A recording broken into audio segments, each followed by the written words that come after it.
What up, traders? What up, investors? Ken here from Dyslexic Investor, and we're going to be diving into what could potentially happen, kind of give you some guidelines or some potential bear cases and bull cases for next week on the S&P 500. Of course, we're going to be kind of scouring the internet, especially Wallstreetbets, on some very particular YOLO plays, of course, to the downside. Pretty substantial plays. One is 8K, one's about 12K. So we're talking about $20,000-ish already on some people who are posting about just wanting the market to continue going down. Just kind of give you a quick little recap of what kind of happened this week and actually since the overall pandemic has started. This is kind of somewhat uncharted territory for a lot of folks who haven't traded in the last... If they haven't traded more than 3 months, this is kind of the first real downturn for you, in the sense of basically since the end of March, we've kind of had just been a slowly grind higher in S&P 500. Yes, we've been really kind of having some gap down days and some pretty strong downside, but the 21 has come in quite significantly and giving us a pat on the back, and of course with Jay Powell helping us out as well. And the overnight markets, I'm just buying out anything and anything that needs money with that printer of his, has basically just really been uplifting this market. In the last 2 weeks, we've seen some potential just kind of trading sideways, which again, this is somewhat of a traditional indication for a potential cool-off period. Just imagine that if you were a sprinter, you ran up this very steep hill, you cannot continue going up this very steep hill. You kind of need that little break here. But this is where it comes down to on having that crystal ball, which a lot of folks are betting and positioning themselves to further downside for a potential coming down to well past the 200-day exponential moving average. And within the Wallstreetbets, there's a particular trades that we'll be looking at. Someone's betting around the 297 and one's betting around the 293. Both what reasonable, but of course they're betting pretty outlandish odds against them if we get any kind of reversal, because they're betting on this happening by Tuesday. So let's go ahead and just swing over those imbeciles.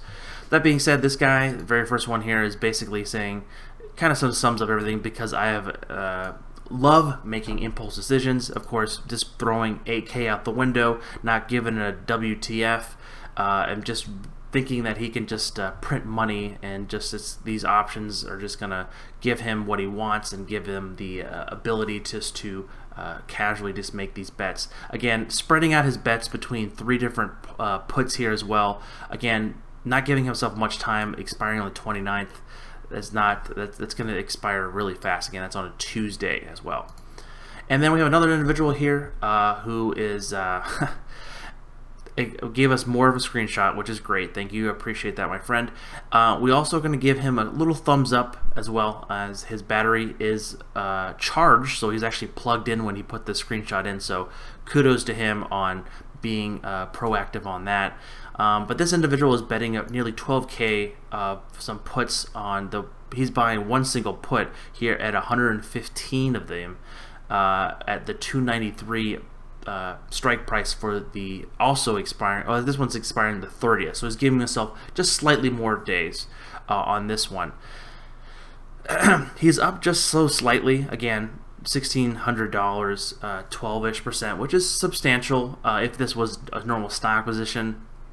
That being said, not giving the complete stats of when he exactly bought this, because Friday was kind of a volatile up and down day, mostly down, kind of started to level off potentially, but it kind of continued further down to the downside towards the end of the trading session. That being said, is things going to be getting worse, or should I be running to call my mommy? Do I need help here? What's going to happen here, Ken? I can give you some very basic guidelines. Again, I don't have a crystal ball. The folks we just mentioned do not have a crystal ball. That being said, we can kind of just look at the charts, help us kind of give us the potential, the bulls and bear case.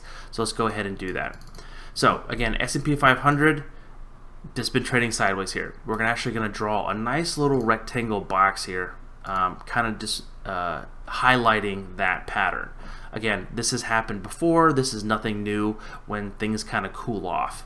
The only thing that's slightly concerning is that the 5 and 8 hasn't crossed the 21 in a matter of months.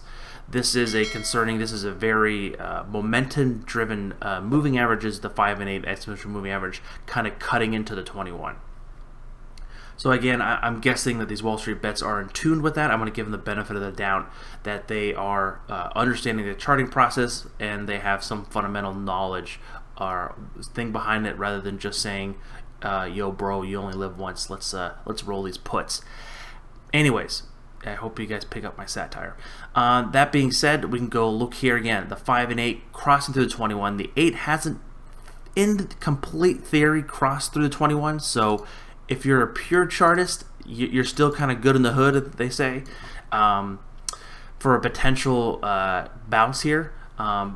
Even though with this volatility and really steep downside of nearly 2.38%, kind of came down, we're kind of looking for a potential support coming in around that 297 potentially. So not saying we can't go down on Monday, but if we continue going down and start closing below the 297, that's slightly concerning if you're a bear. If you're a bull, on the opposite. So if you're on a bear, you kind of want that to continue going lower.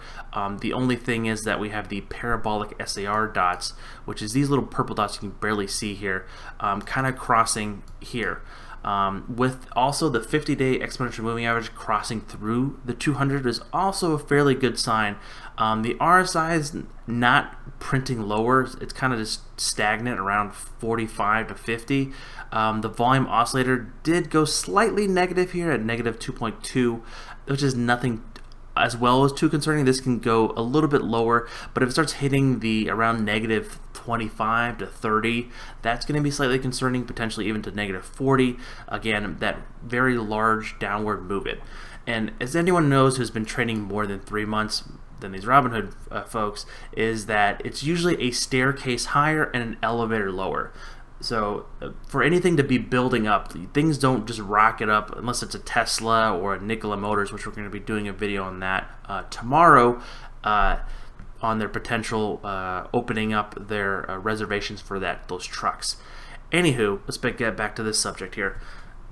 It's the staircase up and elevator down. Everyone knows if there's selling pressure, people's emotions just go through the roof, and they don't care. They just get out of Dodge, and they just don't give a rat's you know what. With this here, this is kind of what this is signaling. Again, looking for some further prints here and some more information coming in Monday to Tuesday. Again, we are heading to the end of the month. That's usually some more volatile times. We're heading into a 4th of July week. We only have 4 trading days next week, so be mindful of that. Be very careful with what you're looking at for potential. This could be a very good buying opportunity.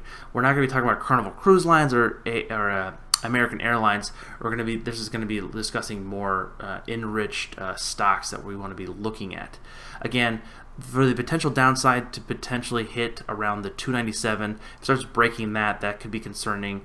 The next line in the sand, we can do a really cool Fibonacci extension mode. So we do from here, swing high to low. Oh, that didn't click, did it? There we go. Clicks here, and you need to click up there, please. Thank you. Again, I want to say the worst case, we're going to be looking at some other parameters. We can look here at that. The 295 would be the next line of support if the 3 or the 297 works. That could be coming down to the 277 potentially. That's again for the bear cases there. So just be mindful of that. That's going to be quite of a jolt down. Not saying that happens in a day, but if this momentum continues, again, helping us with the volume oscillator, the TTM squeeze, and of course our moving averages.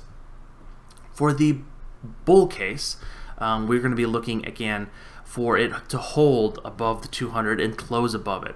We kind of saw that pattern here work out about nearly 2 weeks ago. Kind of came down, scared a lot of people out, got rid of a lot of weak hands. People lost a lot of money, and then they just dove back in, really driving up the prices, and then not trading sideways. Potentially another shakeout for another pullback to all-time highs or the recent highs here that we'll be looking at.